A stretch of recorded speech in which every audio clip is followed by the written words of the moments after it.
In some projects, potable water used for irrigation exceeds the total indoor water consumption of the building. That can be addressed through water-wise landscaping designs, water-efficient irrigation technology, using non-potable water, such as reclaimed water, using gray water, using harvested rainwater, and installing sub-meters to track and log irrigation trends. Careful plant selection will make a great contribution to reducing outdoor water use. The use of native plants, adapted plants, xeriscaping, which is a type of landscaping in which plants do not need any irrigation, and cleaning out any invasive plants can help considerably. This prerequisite forces the smart use of outdoor water by choosing landscaping that requires no irrigation, or the project will need to reduce its landscape water requirement, LWR, by a minimum of 30% from the calculated baseline. Areas covered with turf or grass will need high amounts of irrigation water and will make it hard to satisfy this prerequisite. Projects without any landscapes will be exempt from this prerequisite. The baseline landscape water requirement is the amount of water that the landscape of the site will require during the site's peak watering month. To calculate the LWR, projects use the U.S. Environmental Protection Agency Watersense Water Budget Tool. This is an online calculator that the project team needs to input the project location, types of vegetation, area of each vegetation, water demand of each vegetation, as low, medium, or high, and irrigation system type. The online calculator will calculate the total LWR of the project, which will be the baseline value.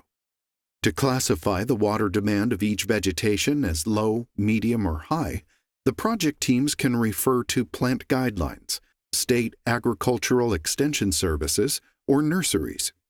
Next, project teams will need to discover innovative ways of reducing this value by 30%.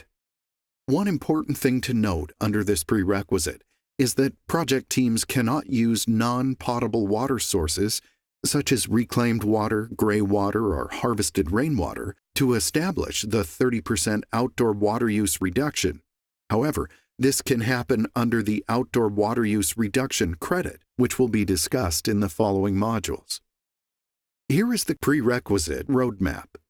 The prerequisite contains two options, and project teams can choose either one of them.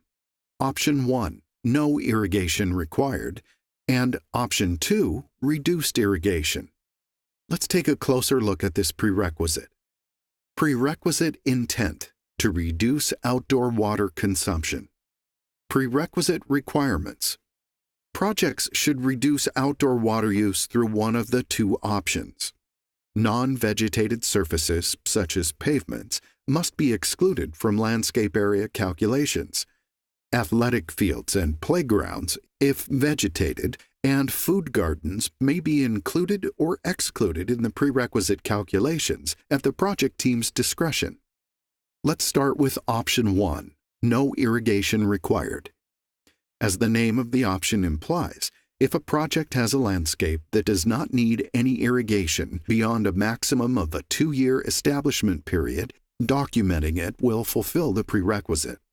To document this option, project teams should submit a site plan showing the vegetated areas, and they should submit a narrative about the plant species and their water requirements.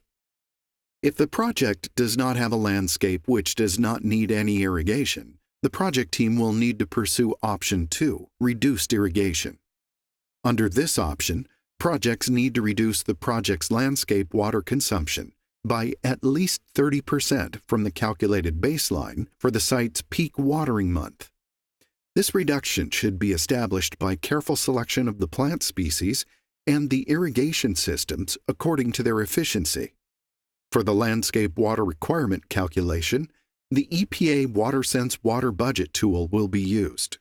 For projects in the United States, the Watersense Water Budget Tool will automatically derive rainfall and precipitation and evapotranspiration data from the project zip code.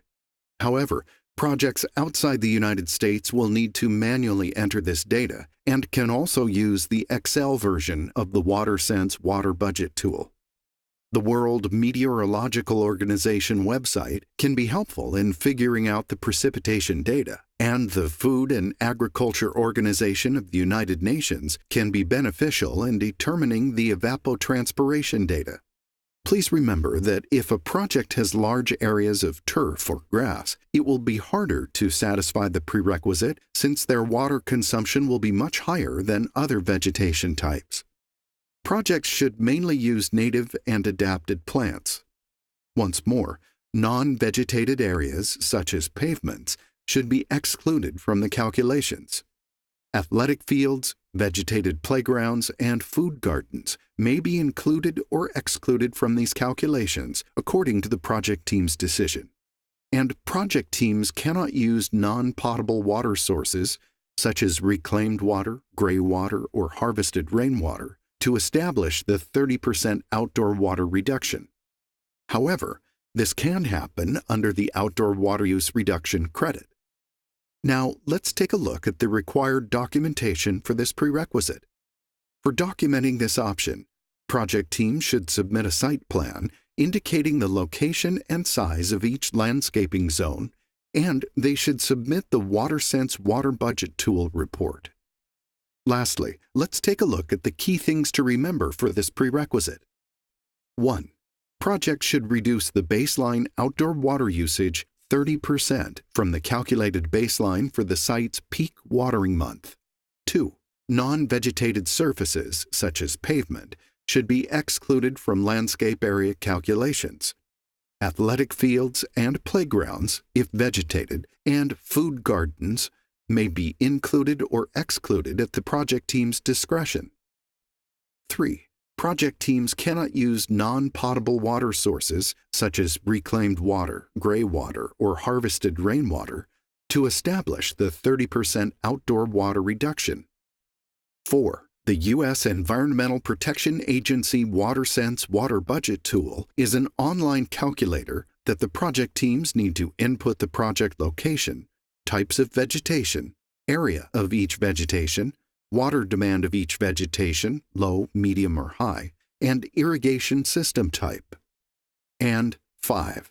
Landscapes that do not need any irrigation beyond a maximum 2-year establishment period will satisfy option 1.